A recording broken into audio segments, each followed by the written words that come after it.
The last signal. The observation deck was silent except for the low hum of recycled air pushing through ancient filtration systems. Commander Veyrath stood at the central console, her 4 arms folded across her chitinous torso, watching the stars beyond the reinforced viewport. The research station had orbited this empty sector for 3 cycles now, scanning dead systems for mineral deposits and cataloging stellar remnants. Boring work. Necessary work. The kind that kept the Galactic Union's economy running while explorers chased glory elsewhere. But tonight, something had changed. "Commander," Technician Orvan called from his station, his voice carrying a tremor that made Veyrath's sensory stalks twitch. "I'm picking up something unusual." She crossed the deck in 4 long strides, her boots magnetic against the metal floor. The screens before Orvan glowed with cascading data, waveforms spiking and dipping in patterns that seemed almost rhythmic. Almost deliberate. "Clarify," Veyrath said, leaning closer. Orvan's 3 eyes blinked in sequence, a sign of confusion in his species. "It's a transmission, Commander. Very old. Estimated age is approximately 12,000 standard cycles. But the signal strength." He paused, manipulating the controls with his 6-fingered hands. "It's coherent. Structured. This isn't random radiation. Someone sent this message." Veyrath felt a chill run through her body, a sensation her species rarely experienced. 12,000 cycles. That predated most known civilizations in this sector. She straightened, looking toward the viewport where the dying red giant burned dimly in the distance. System J-447, they'd designated it. A dead system. 3 rocky planets, all scorched and lifeless. Nothing worth investigating beyond basic mineral surveys. "Origin point?" she asked. "The 3rd planet," Orvan replied. "Or what's left of it. The star expanded and consumed the inner worlds millions of years ago. Whatever was there is gone now. Play the transmission." Orvan hesitated. "Commander, we haven't fully decoded it yet. The language is completely unknown. No matches in any Galactic Union database. But I can play the raw signal." He pressed a sequence of commands. The speakers crackled with static, and then something emerged beneath the noise, a voice. No, voices. Multiple tones overlapping, rising and falling with emotion that transcended language. There were sounds that might have been words, syllables clipped and urgent, interspersed with what could only be described as music. Haunting. Beautiful. Desperate. Veyrath felt her breath catch. She'd spent 40 cycles in deep space research, encountering hundreds of species, analyzing countless dead civilizations. But this was different. This felt alive, even though logic told her that whoever sent this message had been dead for longer than her entire lineage had existed. "How long is the transmission?" she asked quietly. 17 minutes, Commander. It repeats on a loop, broadcasting continuously into deep space. 17 minutes. Not a distress call. Not a scientific log. Something more. A message meant to last. To be found. "Assemble the linguistics team," Veyrath ordered. "I want this decoded within the next cycle." And Orvan, she turned to face him fully. "No one speaks of this outside this station until we know what we're dealing with. Understood?" He nodded, his eyes wide with something between fear and wonder. The next rotation passed in a blur of activity. The linguistics team, led by Dr. Ishvara, a Quellan with specialized neural implants for pattern recognition, worked without rest. Veyrath visited the laboratory 6 times, watching as they broke down the transmission into its component parts, phonemes, tonal variations, mathematical structures embedded within the sound itself. "It's remarkable," Dr. Ishvara said during the 4th visit, her voice filled with professional fascination. "The species that created this understood information density at a level we're only beginning to master. Every second of audio carries multiple layers of meaning." Visual references encoded in sound waves. Mathematical constants woven through the music. It's not just a message, Commander. It's a capsule. A compressed history. Can you translate it? Partially. The linguistic framework is becoming clearer. We're identifying key concepts. But the emotional context. She paused, her translucent skin shifting to a pale blue, uncertainty in her species. Commander, whoever sent this knew they were dying. The entire transmission is structured around finality. Last words. A testament. Veyrath felt her chest tighten. How close are you to a full translation? Give me 8 more hours. Those 8 hours felt longer than the previous 3 cycles combined. Veyrath paced the observation deck, staring at the dying star that had once nurtured the civilization responsible for that beautiful, terrible signal. She thought about finality. About last words. Her own species had nearly faced extinction once, 2,000 cycles ago, during the Great Plague. She'd studied that history. Remembered the memorial archives where the final messages of the dying were preserved. The desperation. The hope that someone, somewhere, would remember. When Dr. Ishvara finally called her back to the laboratory, the entire linguistics team stood in a semicircle around the main display. Their expressions, across 5 different species, held a uniformity that Veyrath had never seen before. Grief. Recognition. Respect. We've translated it, Dr. Ishvara said softly. Commander, you need to hear this. She activated the playback. The raw transmission played first, those overlapping voices, that haunting music. Then, beneath it, text began appearing on the screen, translated into Galactic Standard. And a synthetic voice read the words aloud. To whoever finds this message, we are humanity.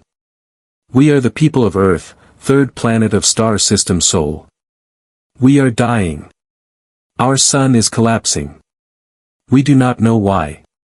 We do not know if we could have stopped it. But we know this is the end. We have tried to escape. We built ships. Sent them into the dark carrying our children, our hopes, our species. We do not know if any survived. We do not know if this message will ever be heard. But we send it anyway, because that is what we do. We hope. We try. We refuse to disappear without trace. We are not warriors. We are not conquerors. We are artists and scientists, farmers and dreamers, parents and children. We have fought wars. We have made terrible mistakes. We have hurt each other and our world. But we have also loved. We have created beauty. We have reached for the stars because we believed in something beyond ourselves. If you hear this, know that we existed. Know that we mattered. Know that we loved this universe even as it took us. And if you find our children, the ships we sent into the dark, please, remember us kindly.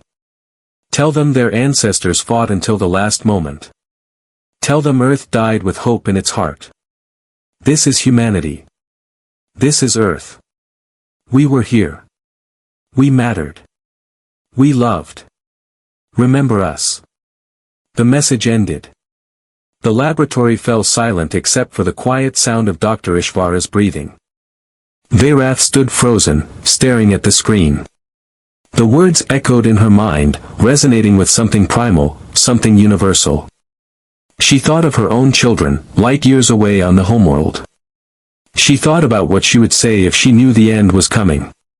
What any parent would say. What any species would scream into the void, hoping against reason that someone might answer. Commander. Orvan's voice came through her comlink. We're detecting something else. Multiple objects.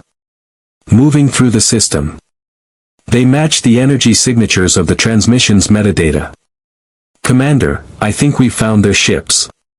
Veyrath looked at Dr. Ishvara, whose skin had shifted to deep purple, wonder and sorrow mixed together. How many? Veyrath asked into the comm. 17, Commander. 17 ships. Ancient. Adrift. But their distress beacons are still active. After 12,000 cycles, they're still calling for help. Veyrath closed her eyes. She thought about protocol. About regulations. About the complex political landscape of the Galactic Union and how the discovery of a dead civilization, especially one this poignant, would ripple through 100 different power structures. Then she thought about the message. About hope. About parents sending their children into the dark. Orvin, she said quietly. Prepare recovery operations. We're bringing them home. Commander. All 17 ships. We're bringing them home. And then, she looked at the translated message still glowing on the screen. Then we're going to find out if anyone aboard survived. The observation deck fell silent. Outside, the dying red giant burned. Somewhere in the dark, 17 ancient human ships drifted, waiting to be found.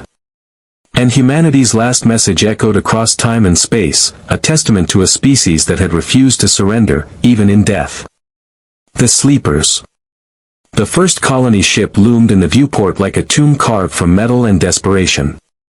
Its hull bore the scars of 12,000 cycles, pitted by micrometeors, darkened by cosmic radiation, panels buckled where internal systems had failed and frozen in the void. But along its spine, a line of dim blue lights pulsed with steady rhythm, like a heartbeat refusing to stop. Commander Veyrath stood in the airlock of the recovery shuttle, watching as technician Orvin maneuvered their craft toward the docking port. Her 3 crew members stood behind her, Dr. Ishvara, Medical Officer Krenth, and Security Chief Dalvon. All wore environmental suits calibrated for unknown atmospheric conditions. All carried the weight of what they might find inside. The docking mechanism is ancient, Orvin reported through the comlink. But it's responding to standard approach protocols. Someone designed this for compatibility, even with species they'd never met. Veyrath felt her sensory stalks twitch. Thoughtful. Whoever these humans were, they'd planned for a future they'd never see. The shuttle connected with a metallic clang that resonated through the hull. Pressure equalized.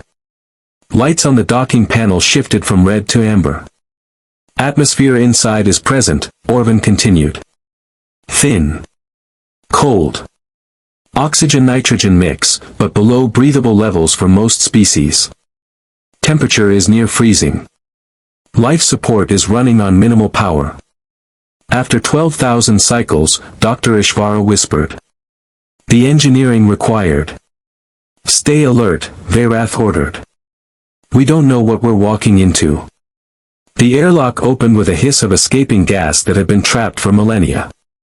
Beyond, darkness stretched into the colony ship's interior, broken only by those persistent blue lights running along the corridor floor. Emergency lighting. Still functioning. Still guiding the way. Veyrath stepped through first, her boots magnetic against the deck. The corridor was narrow by galactic standards, designed for beings smaller than most spacefaring species. Walls were lined with panels covered in that strange human script, angular, efficient, utterly foreign. Some panels had cracked. Others showed carbon scoring from electrical fires long extinguished by vacuum. This way, she said, following the blue lights deeper into the ship. They passed through 3 sealed bulkheads, each one opening with groaning reluctance, ancient mechanisms straining against time and entropy. The corridors branched like veins through the ship's body, each path marked with those incomprehensible symbols and directional arrows. Then they found the first chamber. It stretched the width of the ship, 50 meters across, ceilings high enough for creatures twice Veyrath's height. And filling the space, arranged in perfect rows like seeds in a garden, were hundreds of cylindrical pods. Each one was 2 meters long, constructed from materials that gleamed despite the dust, their surfaces etched with human writing and numerical sequences. And inside each pod, visible through frosted transparent panels, was a human. Veyrath approached the nearest pod slowly, as if moving too quickly might shatter something sacred. The human inside was small, even by the standards of species she knew. Pale skin, dark hair pressed against the pod's interior padding. Face relaxed in sleep that had lasted longer than most civilizations. And on the control panel beside the pod, lights blinked in steady sequence. Green. Green. Green. Active, Dr. Ishvara breathed, moving to another pod. Commander, the cryogenic systems are still active. These aren't corpses. They're alive. Medical Officer Krent rushed forward, his scanner humming as he swept it across multiple pods. Vital signs present. Brain activity minimal but detectable. Metabolic processes in extreme stasis. By the ancestors, they're actually alive. Veyrath moved through the rows, counting. 200 pods in this chamber alone. She accessed the ship schematic on her suit display, 17 chambers total. 17 chambers filled with sleeping humans. How many people are on this ship? Security Chief Dalvon asked, his voice tight with something between awe and horror. Dr. Ishvara worked at a still-functioning console near the chamber entrance, her neural implants interfacing with the ancient human systems. According to the manifest, 8,423 individuals. Families. Scientists. Engineers. Artists. Children. She looked up, her skin shifting to pale white, shock in her species. Commander, there are children on this ship. Hundreds of them. Veyrath stood still, letting that information settle in her mind. 8,000 humans. Multiplied by 17 ships. Over 100,000 individuals, frozen in time, escaping a dying star. Sent into the dark by parents and governments and desperate leaders who'd known they were sending their children to either salvation or eternal sleep. She approached another pod, this one containing a small human, a child, she realized. No more than a juvenile. The little face was peaceful, hands folded across a chest that rose and fell with breath measured in hours instead of seconds. Beside the pod, attached to the bulkhead, was a small frame containing an image, a photograph, she realized. It showed the child awake, smiling, held by two adult humans who could only be parents. Behind them, a blue sky and green landscape that must have been Earth. They said goodbye, Veyrath whispered. The parents who stayed behind. They put their children to sleep and said goodbye, knowing they'd never wake them up. Commander, Orvan's voice crackled through the comlink from the shuttle. I'm detecting power fluctuations in the ship's core systems. The fusion reactor is running at 3% capacity.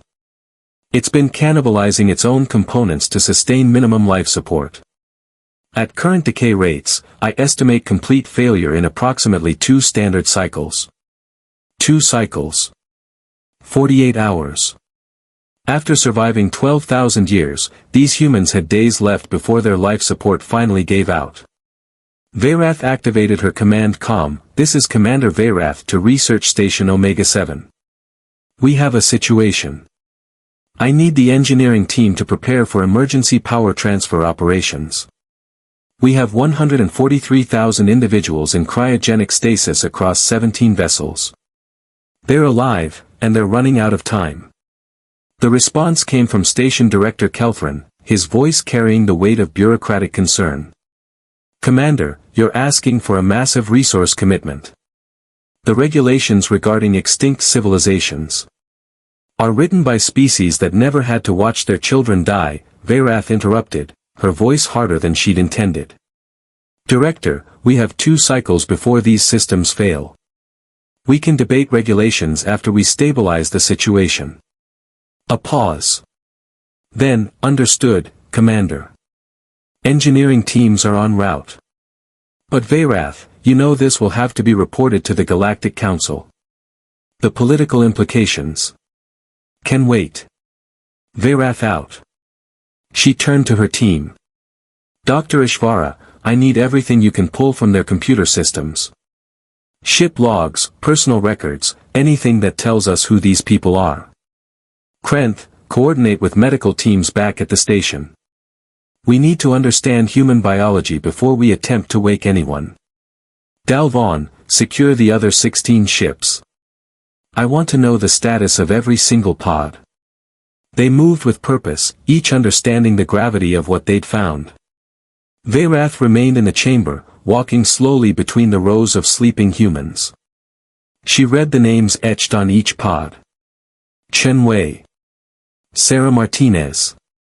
Yuki Tanaka. James O'Connor. Names that meant nothing to her but had meant everything to someone.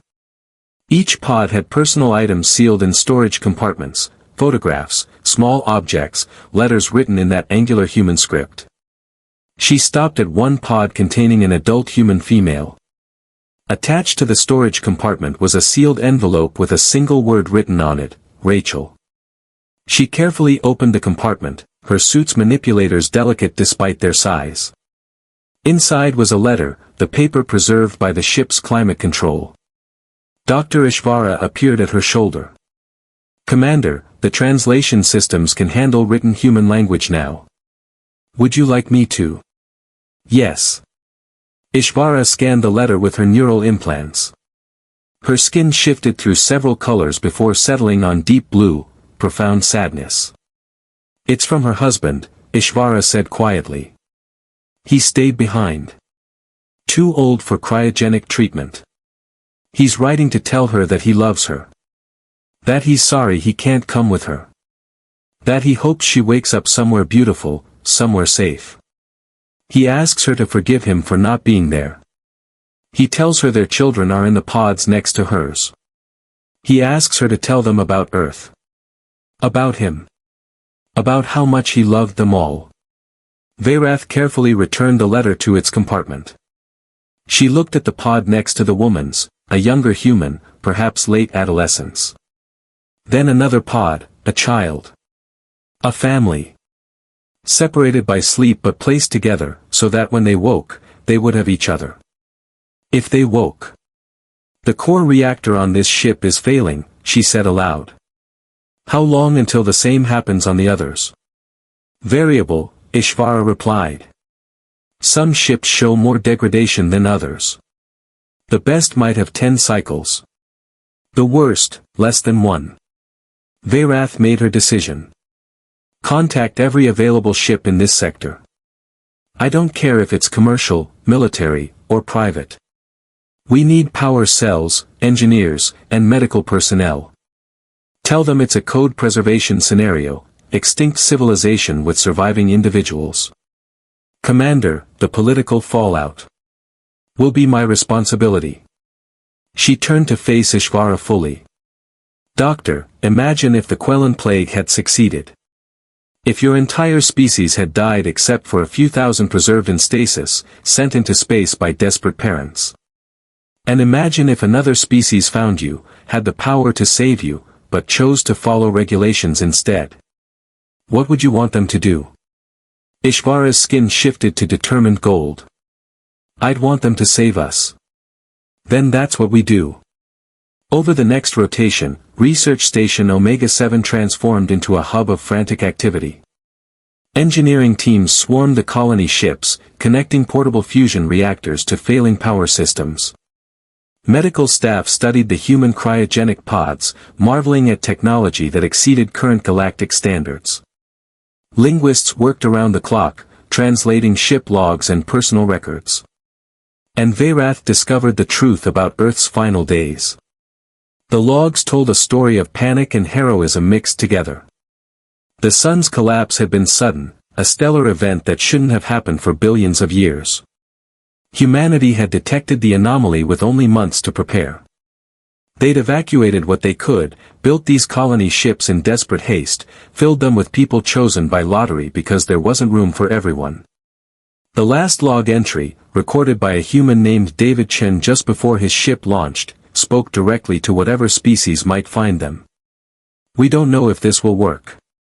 We don't know if we'll survive the journey. We don't even know if there are other species out here to find us.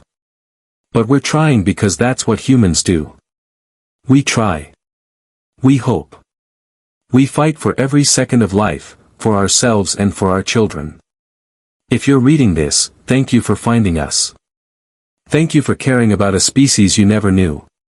We've left everything we could in these ship databases, our history, our art, our science, our mistakes and triumphs. We hope it helps you understand who we were. And if any of our people survived in these pods, please, be kind to them. They're waking up to a universe that took their world. They'll need friends. They'll need hope. Thank you for remembering us. Thank you for trying.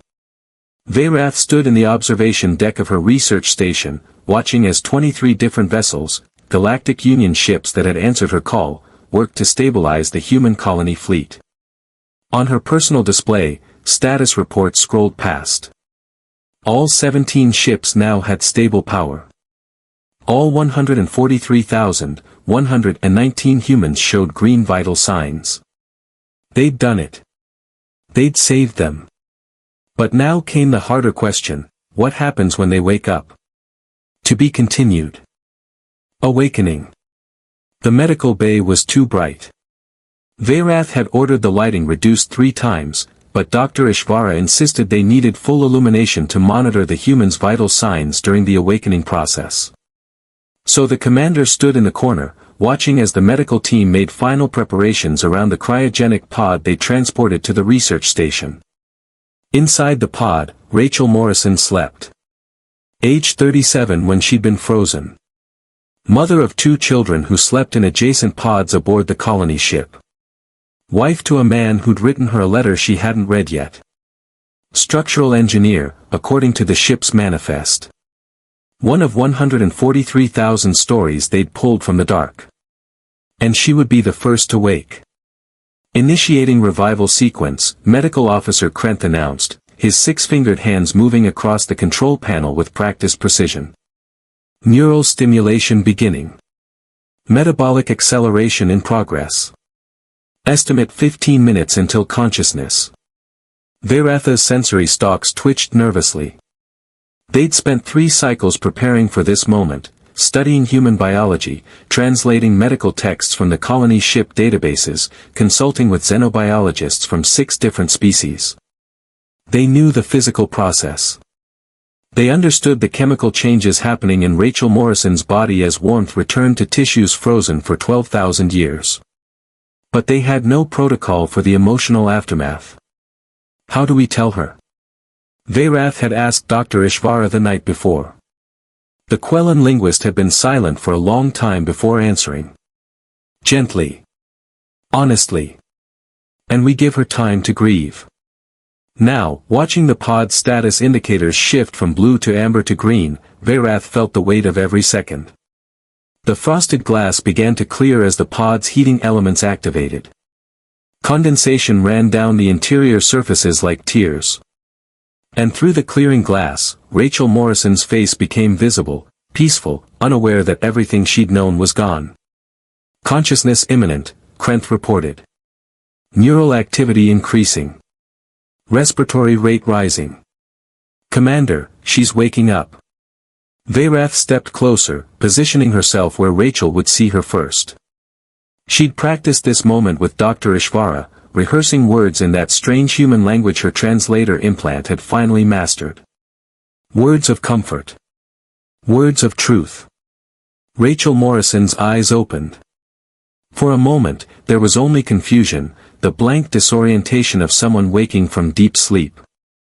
Her eyes moved without focusing, taking in the bright lights, the unfamiliar equipment, the figures standing around her pod. Then focus returned, and her gaze locked onto Veyrath. The terror came immediately. Rachel's mouth opened, but the sound that emerged was barely a whisper, vocal cords too long and used. Her hands pressed against the pod's interior panel, fingers splaying wide. Her heart rate spiked on the medical monitors. She tried to sit up, failed, tried again. Rachel Morrison, Veyrath said in carefully pronounced human English, keeping her voice as gentle as possible. You are safe. You are aboard a medical facility. We are not going to hurt you. Rachel's eyes were wide, pupils dilated. She was hyperventilating, panic flooding her system as she stared at Veyratha's 4 arms, her chitinous features, her sensory stalks. The expression on the human's face was unmistakable across any species, absolute primal fear. Please, Veyrath continued, holding her primary arms out in what she hoped was a calming gesture. We found your ship. We found your message. We are here to help. Where? Rachel's voice cracked. She swallowed, tried again. Where am I? Where's the crew? Where are my children? Your children are safe, Veyrath said quickly. They are still in cryogenic sleep, stable and healthy. We will wake them soon. But first, we need to talk to you. We need to explain what has happened. Rachel was shaking now, her breath coming in rapid gasps. Medical Officer Krenth moved forward with a sedative prepared, but Veyrath raised a hand to stop him. Sedation might calm the body, but it wouldn't address the fear. That required something else. Rachel, Veyrath said, and this time she lowered herself to one knee, bringing her height down to where she could meet the human's eyes at a more equal level. I know you are afraid. I know you do not understand what you are seeing. But I promise you, on my honor and the honor of my people, we are not your enemies. We are scientists who found your ship and saved your lives. Will you let me help you out of this pod? Will you let me explain? Something in her tone, or perhaps the gesture of kneeling, making herself smaller, less threatening, seemed to reach through Rachel's panic. The human's breathing slowed fractionally. She stared at Veyrath for a long moment, then slowly nodded. Krenth opened the pod. Rachel sat up with difficulty, muscles weak from millennia of disuse. Veyrath offered an arm for support, half expecting the human to recoil, but Rachel gripped it with surprising strength. Her hand was warm, the first living human touch any of them had experienced. So small. So fragile. They moved Rachel to a recovery chair, adjusting it to human proportions. Dr. Ishvara brought water, showing Rachel how to drink from the alien container. The human took small sips, her eyes never leaving Veyrath's face. How long? Rachel asked finally. How long was I asleep? Veyrath glanced at Dr. Ishvara, who nodded slightly, permission to proceed. There was no gentle way to say this.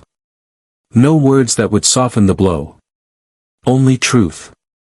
12,417 of your years, Veyrath said quietly. Rachel's face went blank. Not shocked. Not disbelieving.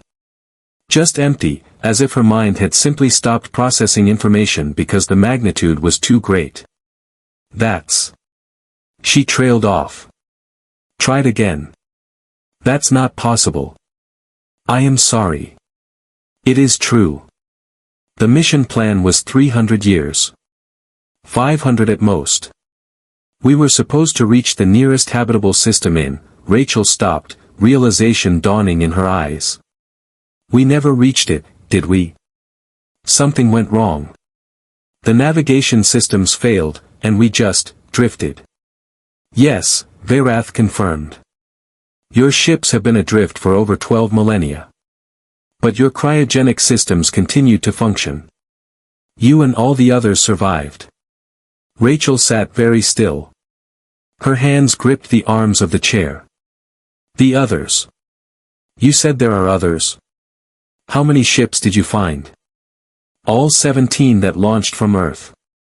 143,119 individuals total.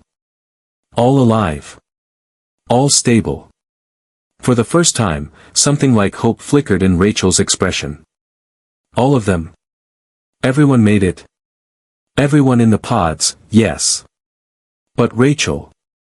Veyrath paused, knowing what came next would be harder than anything she'd said so far. I must tell you about Earth. I must tell you what happened. The hope died in Rachel's eyes, replaced by the terrible certainty of loss. It's gone, isn't it? Yes. The sun collapsed. Yes. How long ago? 12 million years. The star is now a red giant. It consumed the inner planets. I am so sorry, Rachel. Earth no longer exists. Rachel Morrison, structural engineer, mother of two, survivor of humanity's final days, sat in an alien medical bay 12,000 years displaced from everything she'd known, and quietly began to cry. Not the violent sobbing of sudden grief, but the silent tears of someone who'd known the loss was coming and had simply needed confirmation. She'd said goodbye to her world before going into the pod. She'd known she might never see it again. But knowing and understanding were different things. Veyrath felt her own chest tighten. She'd seen grief before, loss was universal. But this was different. This was a woman mourning not just her home, but her entire species, her history, everyone she'd ever known outside the colony ships. May I sit with you? Veyrath asked quietly. Rachel looked up, tears still streaming down her face, and nodded. Veyrath pulled another chair close and sat, saying nothing. Dr. Ishvara dimmed the lights to something more comfortable. Medical Officer Krent retreated to give them space. And in the quiet medical bay, an alien commander sat with a grieving human, offering the only comfort that mattered, presence. After a while, Rachel spoke. Did we leave anything? Any record? Or did we just disappear? You left a message, Veyrath said. A transmission, broadcasting from your ships. That is how we found you. 17 minutes of audio. Your history. Your art. Your final words. It was beautiful, Rachel. It was the most beautiful thing I have ever heard. Rachel wiped her eyes with the back of her hand. What did it say? Veyrath recited it from memory, word for word, in that careful human English. She watched Rachel's face as recognition dawned. The message had clearly been composed by committee, words chosen by whoever had stayed behind to see the ship's launch. When Veyrath finished, Rachel was crying again, but differently. Not grief now. Something else. My husband helped write that, she whispered. I recognize his phrasing. He always said, we refuse to disappear without trace. That was James. That was exactly what he would say. He wrote you a letter, Veyrath said. It was in your pod's storage compartment. We read it to understand human emotional context better. I apologize for the intrusion, but it helped us prepare for this moment. What did it say? Veyrath told her. Every word. Every sentiment. And when she finished, Rachel was smiling through her tears. He was always like that, she said softly. Always thinking of others first. He probably spent his last days making sure everyone else got on the ship safely. She looked at Veyrath. You said my children are safe? Yes. Would you like to see them? They are still in cryogenic sleep, but we can take you to the observation window. Rachel stood, wobbly but determined. Please. They walked slowly through the research station, Rachel leaning on Veyrath for support. Other crew members stopped to stare, not out of rudeness, but wonder. The first human any of them had seen awake. Walking. Alive. The observation window looked into a specialized chamber where they'd moved several pods, including Rachel's children. The commander had ordered this setup specifically for this moment, knowing a human waking alone would need to see their family. Rachel pressed her hands against the glass, looking at the two pods. Michael, she whispered. Sarah. My babies. They are healthy, Dr. Ishvara said, appearing beside them with a data pad. All vital signs are optimal. We can wake them whenever you are ready. But perhaps you would like time to adjust first. Rachel shook her head. No. I don't want to be alone in this. I don't want them to wake up alone either. Please. Wake them up. Let me be there when they open their eyes. Over the next rotation, they woke Rachel's children, Michael, age 16, and Sarah, age 12. The process was easier with Rachel there, speaking to them in human language, holding their hands, explaining gently that they were safe. The children reacted with fear, then confusion, then grief as they learned about Earth. But they had their mother. They had each other. And slowly, they began to accept the impossible. What happens now? Rachel asked Veyrath after the children had finally fallen asleep naturally, exhausted by the emotional weight of their new reality. What happens to us? To all the humans on those ships? Veyrath had been expecting this question. That is for you to decide.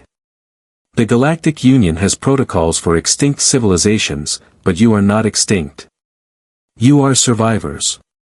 You have rights, agency, voice. We can wake more of your people and discuss options together. Options, Rachel repeated. Like what? Settlement on habitable worlds. Integration into galactic society. Formation of a new human colony with Union support. Or. Veyrath paused. Or we can help you continue your original mission. Find a world where humanity can rebuild alone, if that is what you wish. Rachel was quiet for a long time. She looked at her sleeping children, then back at Veyrath. You saved us. You didn't have to, but you did. You spent resources, time, energy on people from a dead world. Why? Veyrath considered the question carefully. Because your message said you mattered. And after reading your history, listening to your music, learning about your species. I believed you. You do matter. Your species achieved remarkable things. You faced extinction with courage and hope. You sent your children into the dark because you believed in their right to live, even if you could not survive with them. That is worthy of respect. Worthy of help. Rachel smiled, tired but genuine. Thank you, Commander. For everything. You are welcome. I think. Rachel paused, gathering her thoughts. I think we should wake more people. Form a council. Make decisions together. That's what humans do, we argue, we debate, we drive each other crazy. But we decide things together when it matters. That is wise. And Commander? When we do form that council, I want to ask the Union for something. What? Help us find a home. But not to hide away and pretend the galaxy doesn't exist. We've been isolated for 12,000 years. I don't want to be isolated anymore. I want my children to grow up knowing there are other species, other worlds, other ways of living. I want humans to be part of whatever you've built out here among the stars. Veyrath felt her sensory stalks lift, pleasure and respect in her species. I believe that can be arranged. Over the following weeks, they woke humans slowly, carefully, engineers first, then medical personnel, then council representatives from each ship. The process was emotional every time. Tears and grief, anger and confusion. But also resilience. Also hope. Also the incredible human capacity to adapt to circumstances that should have broken them. A human council formed, led by Rachel Morrison and 6 others chosen by lottery from among the awakened. They met with Galactic Union representatives. They asked questions. They negotiated. And slowly, a plan emerged. The Union would help humanity find a suitable world. They would provide technology transfer, educational resources, and support for the first generation while humans learned to navigate a galaxy that had changed beyond recognition. In return, humans would share their own technology, cryogenic systems that exceeded current galactic standards, engineering techniques from a species that had built 17 ships in months of desperation, and cultural knowledge from a lost civilization. Commander, I've been authorized by the Human Council to tell you something. Rachel turned to face her. We've decided to name our first city after you. New Veyrath. So that every human child born on New Haven will learn the name of the alien who found us in the dark and chose to save us. Veyrath felt her breath catch. Rachel, that is. I do not know what to say. Say you'll visit us. Say you'll come see what we build. Say you'll remember that humans don't forget kindness. I will visit, Veyrath promised. And I will remember. How could I forget? You taught me something, Rachel. Your species, your message, your survival. You taught me that hope is not just a feeling, it is a choice. A decision to keep trying even when logic says there is no point. That is humanity's gift to the galaxy. Rachel smiled. We're stubborn like that. They stood together, watching as the ships began their journey. Humanity's second chance. Earth's children, finally finding their way home to a world they'd never seen. And somewhere in the data archives, humanity's original message continued to play, 17 minutes of audio that had crossed 12,000 years and brought two species together. This is humanity. This is Earth. We were here. We mattered. We loved. Remember us. The galaxy had listened. The galaxy had remembered.